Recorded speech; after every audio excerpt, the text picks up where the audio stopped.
Hello नमस्कार दोस्तों, मैं आप सभी का स्वागत करता हूं अपने YouTube channel study world for exams में। आज हम इस वीडियो में डिस्कस करने वाले हैं जनरल साइंस सामान्य विज्ञान से संबंधित कुछ महत्वपूर्ण क्वेश्चन आंसर्स जो आगामी सभी प्रतियोगी परीक्षाओं के लिए बहुत ही महत्वपूर्ण साबित होने वाले हैं, या यूँ कह लें यही क्वेश्चन आगामी प्रतियोगी परीक्षाओं में विज्ञान विषय में बनने वाले हैं। तो आइए आज का वीडियो शुरू कर लेते हैं बिना किसी देरी के। अगर आप लोगों को वीडियो अगर पसंद आता है दोस्तों तो लाइक कर दीजिएगा और मेरा चैनल सब्सक्राइब कर लीजिएगा दोस्तों। यह है मेरी रिक्वेस्ट है आप लोगों से। चैनल सब्सक्राइब करने से बात यह बनी रहेगी कि आप लोगों को अगला वीडियो जो आएगा मेरा उसकी जो है अपडेट आप लोगों को मिलती रहेगी, इसलिए जो है मेरा चैनल सब्सक्राइब करना बिल्कुल ही मत भूलें। आइए आज का वीडियो शुरू कर लेते हैं बिना किसी देरी के। तो पहला सवाल है, साबुन के बुलबुले में प्रकाश की घटना के कारण रंग दिखाई देते हैं। तो देखिए, जब साबुन का बुलबुला होता है उसमें जो है प्रकाश पड़ता है तो कई सारे रंग दिखाई देते हैं, रंग बिरंगा जो है वह बुलबुला दिखाई पड़ता है। तो वह प्रकाश की किस घटना के कारण जो है होता है। तो देखिए, प्रकाश का जो व्यतिकरण गुण होता है उसके कारण ही साबुन के बुलबुले में जब प्रकाश पड़ता है तो कई सारे रंग दिखाई पड़ते हैं, या वो जो होता है बुलबुला होता है रंगीन दिखाई पड़ता है, कई सारे रंगों से मिला हुआ दिखाई पड़ता है। तो बात यह है, सवाल यह है कि साबुन के जो बुलबुले में कई सारे रंग दिखाई पड़ते हैं वो प्रकाश की किस घटना के कारण होता है। तो व्यतिकरण जो होता है घटना, प्रकाश का यह गुण है व्यतिकरण, उसके कारण जो है साबुन का बुलबुला रंगीन दिखाई पड़ता है। अगला सवाल देख लेते हैं, गतिमान आवेश उत्पन्न करता है। तो देखिए, गतिमान आवेश जो होता है चुंबकीय क्षेत्र तथा विद्युत क्षेत्र दोनों उत्पन्न करता है। तो गतिमान आवेश जो होता है चुंबकीय क्षेत्र, मैग्नेटिक फील्ड तथा विद्युत क्षेत्र, इलेक्ट्रिक फील्ड दोनों उत्पन्न कर देता है। अगला सवाल देख लेते हैं, डायनामाइट का आविष्कार किसने किया था। तो देखिए, डायनामाइट एक विस्फोटक पदार्थ है। तो डायनामाइट जो है उसका आविष्कार अल्फ्रेड नोबेल ने किया था। देखिए, यह सवाल विशेष है थोड़ा, इसके थोड़ा एक्स्ट्रा फैक्ट भी मैं आप लोगों को बता देना चाहूँगा, तो आप लोग थोड़ा बोर नहीं होइएगा, ध्यान लगा के सुनिएगा। तो डायनामाइट जो है एक विस्फोटक पदार्थ है जिसकी खोज जो है या जिसका आविष्कार अल्फ्रेड नोबेल ने किया था। और अल्फ्रेड नोबेल वह वैज्ञानिक है जिनके नाम पर नोबेल पुरस्कार दिया जाता है 6 क्षेत्रों में, आप लोगों को ज्ञात ही होगा। विश्व के सर्वाधिक प्रतिष्ठित पुरस्कार हैं और जिसमें से जो 6 क्षेत्र होते हैं उनमें 5 पुरस्कार जो है स्वीडन देश के द्वारा प्रदान किए जाते हैं, जबकि एक जो पुरस्कार है अर्थशास्त्र के क्षेत्र में दिया जाता है, अर्थशास्त्र के, वह पुरस्कार जो है नॉर्वे की सरकार द्वारा दिया जाता है। और नोबेल पुरस्कार जो है अल्फ्रेड नोबेल जो वैज्ञानिक थे उन्हीं की याद में दिया जाता है। तो आप लोग यह सवाल भी याद रखिएगा। अगला सवाल देख लेते हैं, किसी तारे का रंग किसका परिचायक होता है। किसी तारे का रंग जो है तारे के तापमान का परिचायक होता है। तो जो तारा जितना चमकदार दिखाई पड़ता है, समझ लीजिए उस तारे का तापमान उतना ही अधिक है। तो किसी भी तारे का जो रंग होता है उस तारे के ताप का परिचायक होता है। अगला सवाल देख लेते हैं, भारी जल हैवी वाटर होता है। तो ड्यूटेरियम ऑक्साइड को ही भारी जल कहते हैं, D2O। यह जो है हाइड्रोजन का ही एक समस्थानिक है। तो हैवी वाटर जिसे D2O से रासायनिक सूत्र होता है जिसका, और इसे हैवी वाटर कहते हैं, इसे ड्यूटेरियम का ऑक्साइड या ड्यूटेरियम ऑक्साइड नाम से जाना जाता है। अगला सवाल देख लेते हैं, अर्जेंटाइट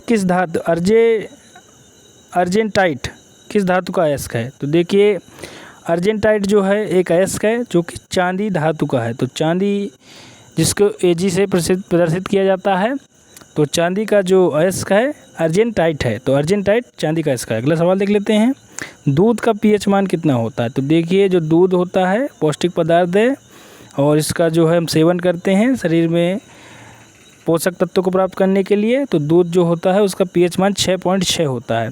6.6 का मतलब यह हो गया कि दूध थोड़ा अम्लीय होता है, क्षारीय नहीं होता है। तो दूध का pH मान 6.6 होता है। अगला सवाल देख लेते हैं, मनुष्य के शरीर में पित्त कहाँ बनता है और कहाँ इकट्ठा होता है। तो मनुष्य के शरीर में जो है पित्त का निर्माण तो यकृत में होता है, जबकि वह इकट्ठा होता है, जमा होता है गॉल ब्लैडर में। गॉल ब्लैडर में जो है पित्ताशय जिसे कहते हैं, तो मनुष्य शरीर में जो बाइल होता है, बाइल जूस जिसे पित्त कहते हैं, पित्त जो है यकृत में बनता है, लीवर में बनता है और स्टोर जो है गाल ब्लैडर में या पित्ताशय में जाकर स्टोर हो जाता है। अगला सवाल देख लेते हैं, मानव शरीर की सबसे छोटी मांसपेशी का क्या नाम है? तो मानव शरीर की जो सबसे छोटी मांसपेशी है स्टिपीडियस जो है मानव शरीर की सबसे छोटी मांसपेशी है। यह सवाल आप लोग याद रखिएगा। मानव शरीर की सबसे छोटी हड्डी की बात कर ली जाए तो स्टिपेज है, जो कि कान में पाई जाती है। हिस्टोलॉजी किसका अध्ययन? देखिए, हिस्टोलॉजी एक विज्ञान की शाखा है। इसके तहत किसका अध्ययन किया जाता है? तो ऊतकों का अध्ययन किया जाता है जो है हिस्टोलॉजी के तहत। ऊतक जो है हमारे शरीर के निर्माण में बहुत ही महत्वपूर्ण भूमिका निभाते हैं।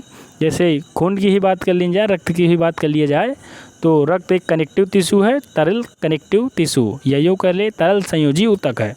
तो ऊतकों के अध्ययन को जो है हिस्टोलॉजी कहा जाता है, या हिस्टोलॉजी जो विज्ञान की शाखा है उसके तहत ऊतकों का अध्ययन किया जाता है। अगला सवाल देख लेते हैं, न्यूटन प्रति केजी या किग्रा किस भौतिक राशि का मात्रक? तो न्यूटन पर केजी, न्यूटन पर किग्रा जो है त्वरण जो राशि है उसका मात्रक है। त्वरण को ए से प्रदर्शित किया जाता है, यह भौतिक राशि है और इसका मात्रक न्यूटन पर केजी है। अगला सवाल देख लेते हैं,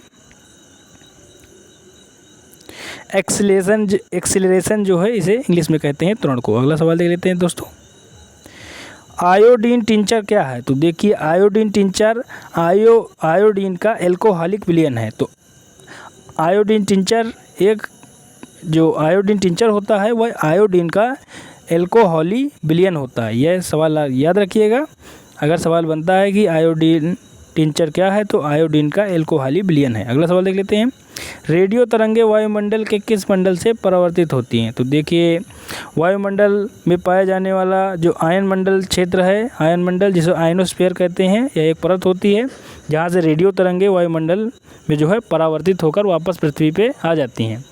तो वायुमंडल के क्षेत्र में पाया जाने वाला आयन मंडल, आयनोस्फीयर इसको कहते हैं, यहीं से जो है रेडियो तरंगे वायुमंडल में परावर्तित हो जाती हैं और वापस जो है नीचे धरती पे वापस आ जाती हैं, जिसके कारण जो है रेडियो तरंगों से चलने वाली जितनी भी चीज़ें होती हैं संचालित हो पाती हैं। जैसे टीवी देख लीजिए, मोबाइल देख लीजिए, इन सभी में जो है रडार देख लीजिए, तो इन सभी में जो है रेडियो तरंगों का उपयोग किया जाता है। तो जो वायुमंडल की परत आयन मंडल है वहीं से जो है रेडियो तरंगे परावर्तित हो जाती हैं। अगला सवाल देख लेते हैं, टमाटर का रंग पकने पर लाल क्यों हो जाता है? तो टमाटर का रंग जो है पकने के बाद लाल हो जाता है। जब शुरू में फलता है टमाटर तो वह हरे रंग का होता है, लेकिन जैसे ही पक जाता है तो लाल हो जाता है। क्रोमोप्लास्ट के कारण जो है यह होता है। तो क्रोमोप्लास्ट होता है, उसी के कारण जो है टमाटर का रंग पकने के बाद लाल हो जाता है। अगला सवाल देख लेते हैं, वीडियो अगर पसंद आ रहा हो तो दोस्तों लाइक करते रहिए। पारिस्थितिकी इकोलॉजी संबंधित है। तो देखिए, पारिस्थितिकी इकोलॉजी संबंधित है जीव व पर्यावरण के सह संबंधों से। तो देखिए, पारिस्थितिकी इकोलॉजी वह शाखा है, विज्ञान की वह शाखा है, ये यूँ कह ले, पारिस्थितिकी ऐसा विषय है जिसके अंतर्गत हम जीव तथा उसके पर्यावरण से सह संबंधों का अध्ययन करते हैं। जीव तथा जिस पर्यावरण में वह जीव रहता है, जीव तथा उसके पर्यावरण से संबंधित अध्ययन को जो है पारिस्थितिकी कहते हैं, इकोलॉजी कहते हैं। तो जीव व पर्यावरण के सह संबंधों को पारिस्थितिकी कहते हैं। अगला सवाल देख लेते हैं, भारत में अंतरिक्ष आयोग की स्थापना कब हुई? तो भारत में अंतरिक्ष आयोग की स्थापना जून 1972 के दौरान हुई। 1972 वह वर्ष था जिसके दौरान जो है भारत में अंतरिक्ष आयोग की स्थापना की गई, जून 1972, याद रखिएगा। अगला सवाल देख लेते हैं, सर्वप्रथम कृत्रिम गर्भाधान भारत में कब प्रारंभ किया गया? तो कृत्रिम रूप से गर्भाधान जो है भारत में सर्वप्रथम वर्ष 1942 ईस्वी में प्रारंभ किया गया। तो देखिए, बहुत ही पहले प्रारंभ हो गया था, आज़ादी के पहले प्रारंभ हो गया था। तो ये सवाल थोड़ा महत्वपूर्ण है। तो सर्वप्रथम कृत्रिम गर्भाधान भारत में 1942 ईस्वी में प्रारंभ हुआ। अगला सवाल देख लेते हैं, आई राइट क्या है? तो आई राइट जो है विकलांगों का कंप्यूटर है। तो विकलांगों के कंप्यूटर का नाम है आई राइट। आई राइट क्या होता है? विकलांगों का कंप्यूटर होता है। अगला सवाल देख लेते हैं, पृथ्वी से पलायन वेग का मान कितना होता है? तो देखिए, पृथ्वी से जो है कोई भी पिंड पलायन कर जाएगा अगर उसका वेग होगा 11.2 किलोमीटर पर सेकेंड। 11.2 किलोमीटर पर सेकेंड के थोड़ी भी अधिक गति होगी या 11.3 कह ले किलोमीटर पर सेकेंड हो जाएगी तो वह पिंड जो है पृथ्वी की जो कक्षा है उससे पलायन कर जाएगा। तो यूँ कह ले कि पृथ्वी से पलायन वेग का मान कितना है, तो 11.2 किलोमीटर पर सेकेंड। अगला सवाल देख लेते हैं, इंद्रधनुष किसका उदाहरण है। तो देखिए जो इंद्रधनुष बनता है, देखते हैं हमेशा इंद्रधनुष जैसे जिस तरफ सूर्य उगता है उसके विपरीत दिशा में ही इंद्रधनुष बनता है, कभी सूर्य की दिशा में इंद्रधनुष नहीं बनता है। तो इंद्रधनुष की जो घटना है किन किन प्रकाश की घटनाओं के कारण जो है उत्पन्न होती है, तो अपवर्तन, विक्षेपण, पूर्ण आंतरिक परावर्तन, ये जो प्रकाश की 3 गुण हैं, 3 घटनाएं हैं, इनके कारण ही इंद्रधनुष बनता है। तो इंद्रधनुष जो है किनका उदाहरण है, अपवर्तन, विक्षेपण, पूर्ण आंतरिक परावर्तन का। अगला सवाल देख लेते हैं, पुष्प विभिन्न रंगों के होते हैं क्योंकि उनमें पाया जाता है। तो देखिए एंथोसायनिन जो है एक वर्णक होता है या रंग प्रदान करने वाला रासायनिक पदार्थ होता है, जिसके कारण ही जो पुष्प होते हैं विभिन्न रंगों के होते हैं। तो पुष्पों के जो है विभिन्न रंग होते हैं वो एंथोसायनिन के कारण, एंथोसायनिन याद रखिएगा। अगला सवाल देख लेते हैं, सेब का खाने योग्य भाग क्या होता है, तो रसदार थैलेमस। रसदार थैलेमस हम सेब जो फल होता है उसका खाते हैं, और सेब एक झूठ फल भी है, तो सेब को याद रखिएगा। झूठ फल पूछा जाए कभी भी तो सेब अगर ऑप्शन में आ जाता है तो आप लोग लगा दीजिएगा तुरंत। तो सेब का खाने योग्य भाग जो होता है रसदार थैलेमस होता है। अगला सवाल देख लेते हैं, मानव शरीर में 1 मिनट में कितनी बार हार्ट बीट होती है। तो देखिए ये सवाल यह है, सीधे रूप से समझा जाए कि 1 मिनट में जो है स्वस्थ मानव का जो है हृदय कितनी बार धड़कता है, तो आप लोगों को पता ही होगा 72 बार जो है 1 मिनट के अंदर स्वस्थ मनुष्य का जो है हृदय धड़कता है, और 1-2 धड़कनों के बीच का समय जो है 0.8 सेकंड होता है। यह सवाल आप लोग याद रखिएगा। अगला सवाल देख लेते हैं, स्वयं बिना बदले रासायनिक अभिक्रिया की दर में परिवर्तन लाने वाला पदार्थ क्या कहते हैं या क्या होता है। तो देखिए उत्प्रेरक ऐसे पदार्थ होते हैं जो स्वयं बिना बदले जो है रासायनिक अभिक्रिया की दर में जो है परिवर्तन लाने का जो है गुण रखते हैं।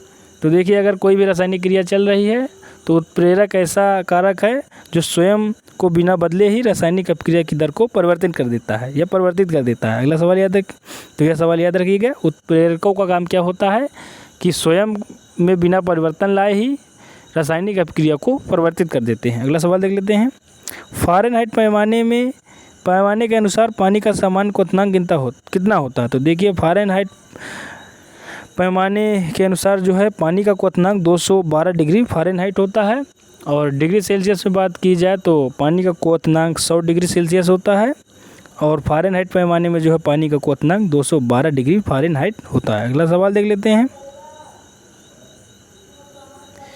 समान परमाणु संख्या लेकिन अलग द्रव्यमान वाले गुण कहलाते हैं। तो देखिए जिन तत्वों के जो है परमाणु संख्या समान होती है लेकिन द्रव्यमान संख्या अलग होती है, तो ऐसे जो तत्व होते हैं उनको समस्थानिक या आइसोटोप्स कहते हैं। तो आइसोटोप्स या समस्थानिक की क्या पहचान है कि परमाणु संख्या तो एक ही होगी उन तत्वों की, लेकिन द्रव्यमान संख्या जो है अलग अलग होगी, तो ऐसे तत्वों को समस्थानिक या आइसोटोप्स कहते हैं। अगला सवाल देख लेते हैं, इंसुलिन की खोज किसने की। तो देखिए इंसुलिन जो है एक हार्मोन है, और इंसुलिन के जो है कमी हो जाती है तो हमें मधुमेह रोग हो जाता है, शुगर जिसे कहते हैं, ऐसा रोग जो है उत्पन्न हो जाता है। तो इंसुलिन की खोज जो है FG बेंटिंग नामक वैज्ञानिक ने जो है, या FG बेंटिंग जो वैज्ञानिक थे उनके द्वारा ही इंसुलिन की खोज की गई। और इंसुलिन जो है अग्नाशय द्वारा स्रावित किया जाता है, जिससे जो है हमारे शरीर का जो है शुगर जो है कंट्रोल रहता है, डायबिटीज़ जो बीमारी होती है उससे हम दूर रहते हैं। तो इंसुलिन की खोज जो है FG बेंटिंग नामक वैज्ञानिक ने की। आज का वीडियो देखिए दोस्तों यहीं पर समाप्त होता है। अगर आप लोगों को वीडियो पसंद आया है तो कमेंट बॉक्स में कमेंट करके बता सकते हैं। अगर कोई सवाल हो आप लोगों का और अच्छा लगता हो वीडियो तो लाइक कर दीजिएगा, अपने दोस्तों के साथ शेयर भी करिएगा। शेयर करने के साथ ही मेरा चैनल सब्सक्राइब करना बिल्कुल भी मत भूलिएगा, क्योंकि सब्सक्राइब करने से जो है मेरे नेक्स्ट वीडियो जो होंगे या मेरे जितने भी चैनल में वीडियोज़ पड़े होंगे आप लोगों को याद रहेगा कि चैनल सब्सक्राइब है, तो आप लोग देखेंगे मेरे वीडियोज़ और बेल आइकन प्रेस कर देंगे, जिससे नेक्स्ट वीडियो का नोटिफिकेशन जो भी आने वाले आगामी वीडियोज़ होंगे आप लोगों तक ज़रूर पहुंच जाएगी उसकी सूचना। इसलिए जो है बेल आइकन ज़रूर प्रेस कर दीजिए, घंटे के बटन को ज़रूर दबा दीजिएगा और सब्सक्राइब करना ना भूलें। चलिए दोस्तों, तब तक के लिए नमस्कार। स्वस्थ रहिए, व्यस्त रहिए, मस्त रहिए। नमस्कार दोस्तों।